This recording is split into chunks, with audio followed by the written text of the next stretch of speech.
yamɗe jeeɗiɗi silmaji capanɗe tati woni Dakar lamorde Sénégal ko on waktu yoni to Bamako lamorde Mali. Ahmadou Barouba.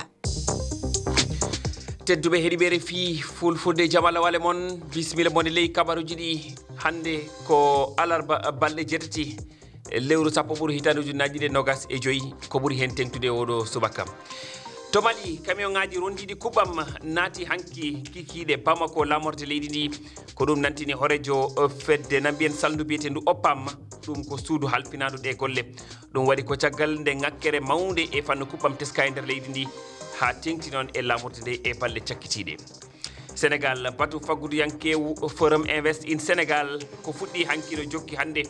fandare mum ko hokkude hoolare gollirde e leydi ladonaru wiltinde jawdi mumen e bamtare Sénégal ardiɓe leydi ndi no jogui ɗaminare ko ɓuuri eɓɓoje ujunere keɓa wiltinede no hanirta ni mayn garti oɗo kabaru Paul Biya wi ko so tawi o laamima hokkan sukaɓe Cameroun golle nambiyen kuuje o ɓeydan kadi ndenago diwal Marwa duuɓi capanɗe jeenayyi e ɗiɗi o yarete Paul Biya waɗi duuɓi capannayyi e tati e laamu hanki omo tawano e orgal to Marwa rewo leydi ndi o wayrino e alhaali politique woni dummuna hande ko nde e ɓoore makko garteten sumgoji horiya ko leydi ndi waɗata ko ñande sappo e ɗiɗi lewru no gonɗen tedduɓe bisimilla moon on calminama on juurama on jettama bisimilla moon e ley kabaruji ɗi to Mali puɗortoɗen toon du paame rafi carburant ko teskano e nder leydi ndi fuɗɗinoma memude Bamako lamorde nde hewɓe joguinoma caɗele heɓude kuɓɓam kono e kabaruji cakkitiɗi heɓede hanki won camion ngaji gaddoji kuɓɓam natuɗi Bamako lamorde ndi leydi ko horejo o mappa suudu toppitindu ko fati e kuɓɓam leydi ndi nantini o kabaru ɗum waɗi ko caggal nde horejo mayru waɗi yewtere e yesso jaydiyankoɓe ɓe keɗoɗen Racine Sow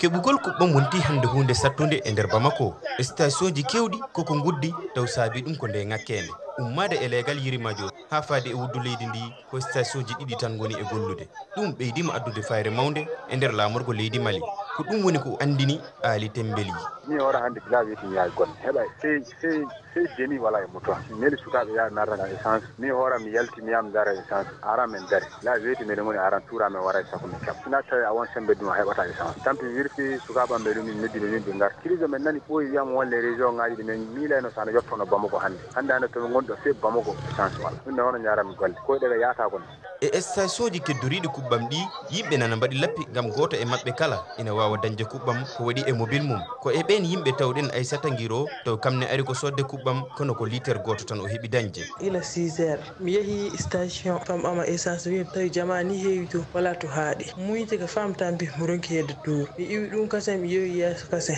mo ronki hedde station ngaji ko gaɗimano fof station ngaji joyi fara heɓude essence mi darike ɗum famtampi kono litre goto tan keɓmi ɓamde gaɗimi débrouillé mi yeehi mi yettoyi golle fa 10 heures tawi kan lawol mi hoora mo huuli fe pati gollam bona saabi nde tiiɗalla e kabaruji cakkitiɗi dañede hanki won camion ngaji gaddoji kuɓɓam naati e nder Bamako e tugnade haala gardiɗo OMAB woni suudu toppitindu ko fati e kuɓɓam to leydi Mali wo andini ɗum ko caggal koccodiral makko e jaydankoɓe e ñalawma hanki o